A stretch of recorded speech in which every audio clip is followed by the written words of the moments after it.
솔로몬의 범죄함 이후에 그의 아들 르호보암이 왕이 됐을 때 이스라엘이 둘로 나뉘어지게 됩니다. 느밧의 아들 여로보암이 10지파를 다스리게 되고요. 르호보암이 한 지파를 다스리게 된 겁니다. 이것은 하나님께서 솔로몬에게 하신 예언의 말씀이에요. 범죄한 솔로몬에게 하신 예언의 말씀을 하나님께서 성취하신 겁니다. 그래서 12장 15절에 보면 여호와께로 말미암아 난 것이다 라고 분명하게 이야기해요. 하나님께로부터 하나님이 뜻하신 바, 예언하시고 계획하신 바가 이루어진 것이죠. 하나님께서 불순종한 솔로몬에게 뜻을 정하시고 르호보암 때에 성취하신 거예요. 그래서 이런 말씀들 나눌 때 참 여러 가지로 생각들이 많죠. 부모가 또 권위자들이 어떠한 하나님 앞에 태도를 보여야 되는가, 그들의 범죄함이 후손대에 얼마나 큰 이런 좋지 않은 일들이 일어나게 되는가, 여러 가지로 생각할 수 있습니다. 하나님께서 뜻을 정하시고 르호보암 때에 성취하신 것, 그 가운데 등장한 인물이 여로보암입니다. 여로보암 입장에서는 그냥 하나님 은혜로 자기가 왕이 된 거예요. 왕의 가문에서 태어난 것도 아니잖아요. 자기가 군사를 직접 모아가지고 쿠데타를 일으켜서 반란을 일으킨 것도 아니에요. 그냥 어느 날 갑자기 자기는 자기에게 주어진 일만 열심히 하고 있었어요. 감독관으로서 솔로몬이 시킨 대로 하고 있었죠. 그럴 때 아히야 선지자가 나타나서 그에게 이야기를 한 거죠. 그러니까 여로보암 입장에서는 은혜로 10지파를 다스릴 수 있는 그런 왕이 된 거죠. 그 이름의 의미처럼 백성이 번성하다.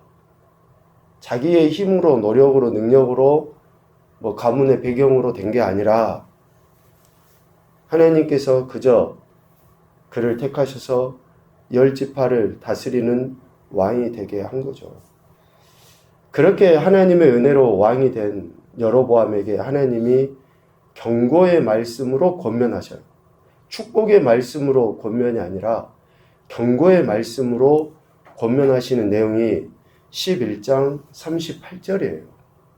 이것은 너가 이렇게 해라, 그렇게 하면 내가 네게 축복하겠다, 은혜를 주겠다, 이런 이야기가 아니라 분명하게 경고하신 거예요.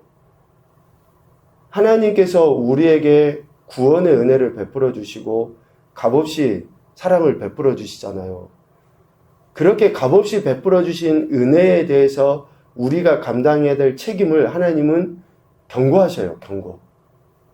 여로보암도 마찬가지입니다. 11장 38절에 네가 만일 내가 명령한 모든 일에 순종하고 내 길로 행하며 내 눈에 합당한 일을 하며 내 종 다윗이 행함같이 내 율례와 명령을 지키면 내가 너와 함께 있어 내가 다윗을 위하여 세운 것 같이 너를 위하여 견고한 집을 세우고 이스라엘을 내게 주겠다. 축복의 말씀으로 권면하신 것과 경고의 말씀으로 권면하신 것을 솔로몬을 통해서 이야기를 했죠. 3장의 기브온 산당에서 하나님 앞에 1000번제를 드릴 때 하나님이 율례와 법도를 지켜 행하라 라고 하시는 것은 축복의 말씀이었어요. 그런데 솔로몬이 성전을 봉헌하고 난 이후에 하나님께서 다시 그에게 임하셔서 하셨던 똑같은 이 메시지는 축복의 말씀이 아니라 경고의 말씀의 권면이거든요. 그가 하나님으로부터 받은 부귀영화, 그리고 성전의 건축이라는 이 엄청난 업적이 그에게 있는 거죠. 솔로몬에게.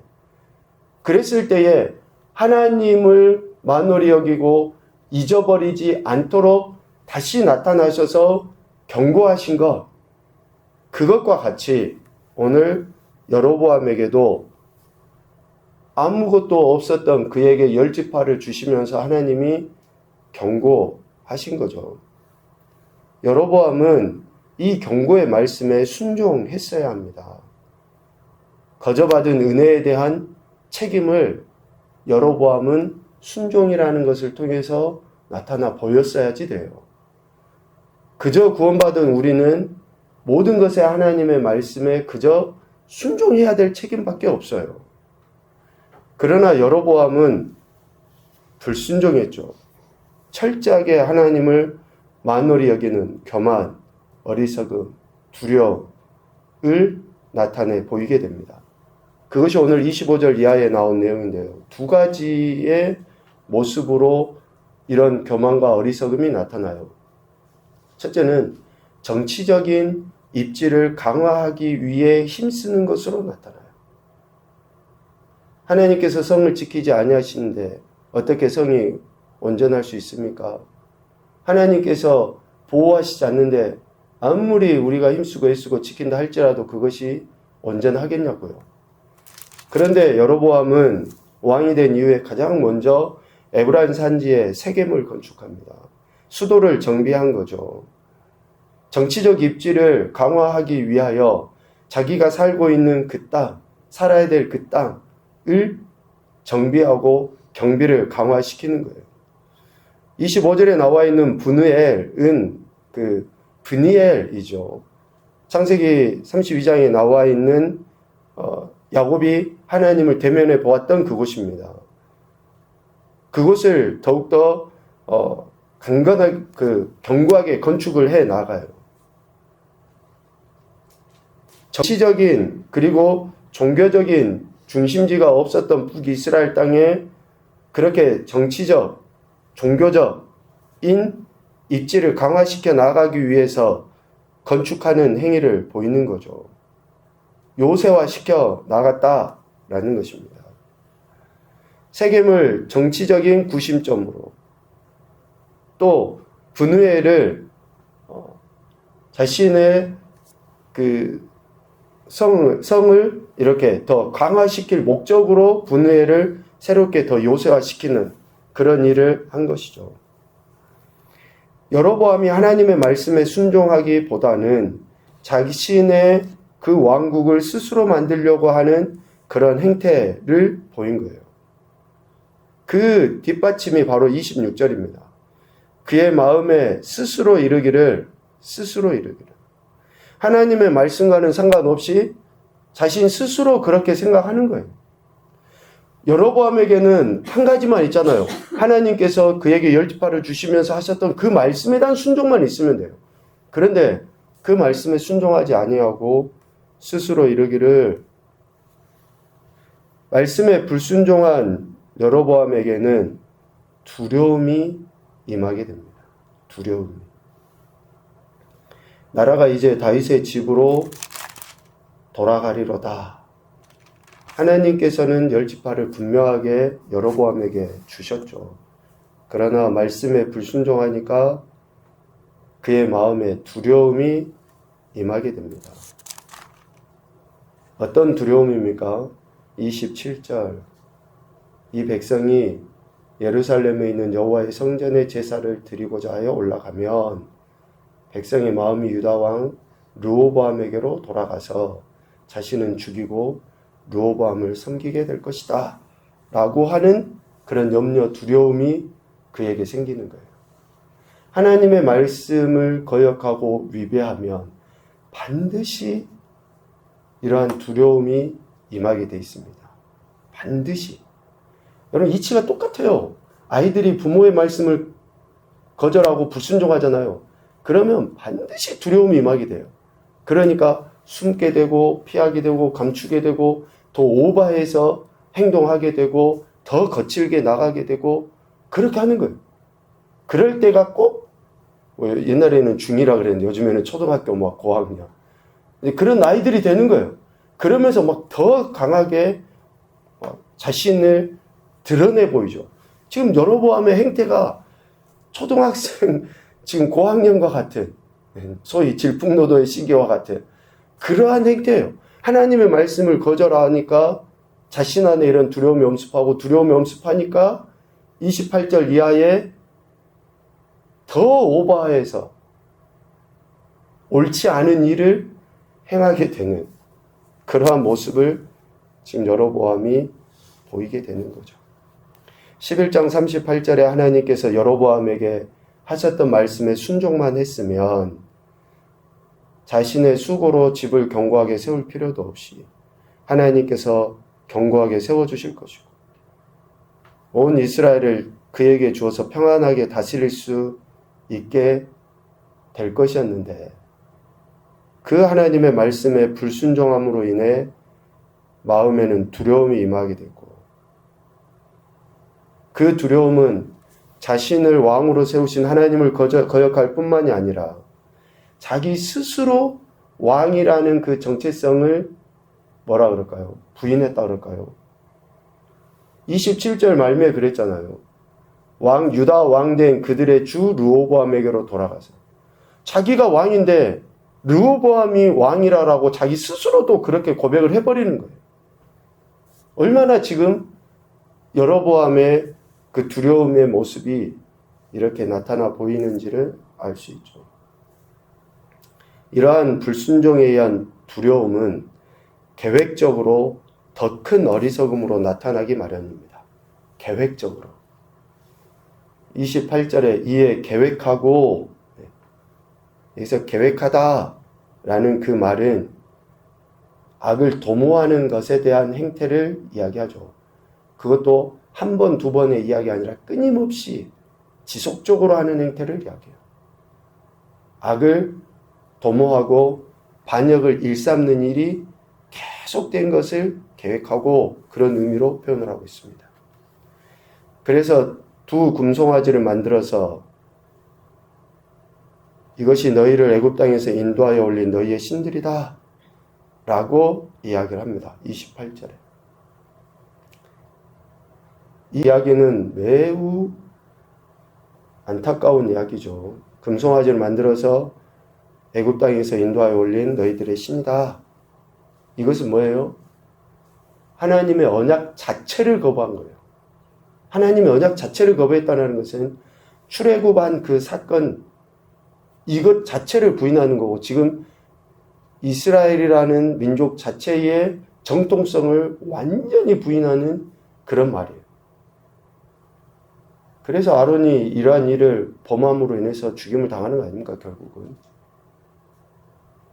하나님의 언약, 약속, 하나님의 뜻하심 자체를 거부하는 그런 행태, 의도적으로, 그것도 의도적으로 지금 거부한 행태를 보이는 거죠. 또 29절에 그 두 금송아지를 하나는 베델에 하나는 단에 두죠. 베델은 일찍이 아브라함과 그 야곱이 제단을 쌓았던 곳 아닙니까? 그러니까 이스라엘의 정통성을 지금 철저하게 거부하는 거예요. 여로보암은. 또 사사시대의 언약궤가 오랫동안 머물러 있었던 곳 아니에요. 그곳에 금송아지를 갖다 놓는 거죠. 만들어서. 단 북방 경계의 끝자락에 있죠. 그러니까 온 이스라엘, 북이스라엘 전체를 그냥 금송아지를 섬기도록 하기 위해서 철저하게 계획된 그 일을 행하는 거예요. 31절에 보면 레위 자손 아닌 보통 백성으로 제사장을 삼습니다. 그렇게 해놓고 철저하게 보통 백성으로, 여기서 보통이라는 말은 아무나 마구 되는 대로 라는 의미가 있다고 그래요. 아무나 마구 되는 대로. 그냥 무작위로 그렇게 제사장을 삼는 거죠. 하나님께서 모세를 통해 세우신 율법을 철저하게 무시하는, 레위 사람들이 제사장직을 수행해야 된다라고 하는 규정을 거부하는. 그리고 32절에 보면 8째 달 곧 그달 15째 날로 절기를 정해요. 유대 절기는 7월 15일 아닙니까? 그런데 여로보암은 8월 15일 날 절기를 정해버려요. 비슷하게. 그 의도가 뭘까요? 7월 15일에는 예루살렘에 가지 못하도록 하기 위해서 그러는 거예요. 일을 시켜야지. 일을 시켜서 가지 못하게 하기 위해서. 어떤 학자들은 북이스라엘이 남유다보다 한 달 정도 그 시차가, 그러니까 계절의 차이가 있어서 이때 수확을 하니까 절기를 정했다 그러는데 그냥 하는 이야기고요. 철저하게 하나님의 뜻, 하나님의 말씀을 거역한 행위예요. 여로보암이 이처럼 두려움에 엄습하니까 계획적으로 하나님을 거역하고 하나님께 대항하는 이런 행태들을 보이는 거죠. 이러한 여로보암의 모든 행태를 33절에 그렇게 이야기해요. 그가 자기 마음대로. 앞서 26절에 이야기한 것처럼 그의 마음에 스스로 이르기를 그거하고 똑같아요. 자기 마음대로. 하나님이 왕이 아니라 자기가 그냥 왕이에요. 그 교만함의 극치를 보여주는 거죠. 자기 마음대로. 하나님의 말씀과 상관없이 자기 마음대로 두 금송아지 우상을 만들어서 베델과 단에 두어 백성들로 하여금 보통의 사람이 인도하는 제사, 하나님께서 정하지 않고 자기가 정한 그날에 제사하게 한 것이죠. 여로보암의 이런 행태는 하나님이 아닌 사람을 두려워하는 전형적인 모습이라고 할 수 있어요. 사람을 의식하고 사람을 두려워해요. 그래서 첫 번째 교훈으로 잠언 29장 25절이죠. 사람을 두려워하면 올무에 걸리게 되거니와 여호와를 의지하는 자는 안전하리라. 여러분 이 말씀 우리가 늘 기억을 해야 될 것 같습니다. 사람 무시하자는 게 아니에요. 관계 중요하죠. 그러나 우리가 사람 보고 신앙생활 하는 게 아니에요. 하나님 바라봐야죠. 하나님 의지하고 하나님 말씀이 기준이야죠. 두 번째, 자기 마음대로의 신앙은 가장 어리석고 대책 없는 종교에 불과하다. 가장 어리석고 대책 없는 종교에 불과하다. 아니 여로보암의 이런 행태를 봐보십시오. 종교의 관점에서는 뭐 흠잡을 게 있습니까? 종교의 관점에서는 흠잡을 게 없죠. 형상으로도 만들어 놨죠. 이렇게 단까지 만들어 놨잖아요. 제단까지. 산당들도 지어 놓고 또 제사장도 있고 다 해놨어요. 종교의 관점에서는 어느 것 하나 빠지지 않고 형태를 갖췄잖아요. 그러나 하나님과 관계없이 자기 마음대로 이렇게 만드는 것은 가장 어리석은 하나의 종교에 불과한 거죠. 신앙이 아니라. 세 번째, 편의와 편리를 위해 행하는 것도 하나님 말씀에 근거해야 된다. 하나님 말씀에 근거해서 편의와 편리도 생각을 해야 됩니다. 우리 인간의 입장에서가 아니라는 거죠. 오늘 여로보암의 이러한 불순종이 정말 앞으로 계속적으로 북이스라엘의 올무가 됩니다. 북이스라엘의 패망을 앞당기게 되는 그 시작점, 시발점이 지금 여로보암의 이런 행태예요. 왜? 그 후손의 왕들이 다 여로보암의 길로 행했다. 우리 알잖아요. 그렇게 행하기 때문에 그렇습니다. 솔로몬의 범죄가 나라를 나뉘게 한 것, 여로보암의 이런 범죄가 결국은 나라를 패망시켜버리는 것, 이런 것들을 보게 되면 참 먼저 믿는다고 하는, 또 선생이라고 하는, 선배라고 하는, 부모라고 하는 위치가 얼마나 중요한가라는 것을 다시금 절실하게 느끼게 됩니다. 오늘의 이런 말씀들이 저와 여러분에게는 반면교사가 되고 다시금 하나님께서 우리 각자에게 하시는 그 명령에 순종함으로 말미암아 하나님의 영광도 나타내시고 하나님께서 약속하신 견고하게 하시고 번성케 하시는 그런 은혜들도 누리시며 살아가는 그런 귀하고 복된 한 날이 되시기를 주님의 이름으로 축복합니다.